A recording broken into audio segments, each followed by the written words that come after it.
the mid-80s, and 007 took on a band who epitomised both the times and the hedonistic Bond lifestyle. Duran Duran. Cherry ice cream smile, I suppose it's very nice.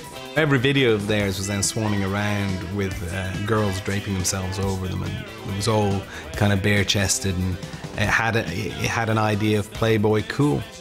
I mean, they all dated models, and they were all living in the south of France and sailing around the world, so they were like, you know, the musical version of James Bond. Her name is Rio, and she dances on the sand. You know, you've got 5 people in the band that pretty much thought they were James Bond.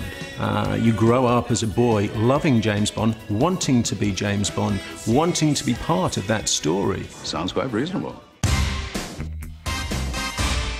Working with the band on A View to a Kill was the man behind 10 of those great soundtracks, John Barry. Another excellent choice. I'm pleased you approve.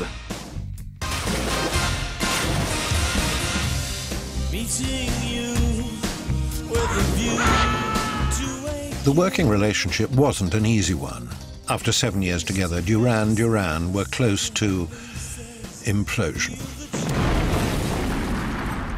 We actually weren't in the studio that much together at the same time, and there was a rift developing. I imagine it was probably quite difficult for John Barry. You just want to have a simple conversation with somebody, and all of a sudden, they're like 4 or 5 guys sat there, and they maybe don't like each other. They're all and it's and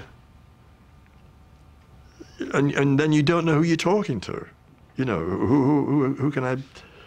Who's the authority here? We tended to be doing it in little groups, and then it was arguments about which bit was better than another bit, and we weren't really talking a lot at that time. We absolutely split into factions. You know, the internal workings of groups.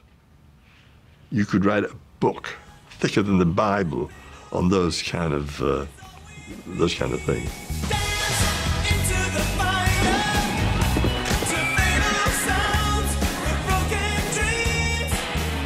Despite all the niggling little things going on personally between us, when we played, and we sort of literally played A View to a Kill together for the first time as a song, we knew that we'd nailed something again, and then sort of unplug and all go back to being miserable to each other. For the first and only time, Bond hit #1 in the States and #2 in Britain. Success was helped by 007's first state-of-the-art pop promo. Meeting you with a view to a kill. There was no way we were going to resist it being a Duran Duran in a Bond-style video. But the one thing we hadn't bargained for were those strange little video cameras in the video that go up and down. I think to this day, I don't know how we ever let that one through.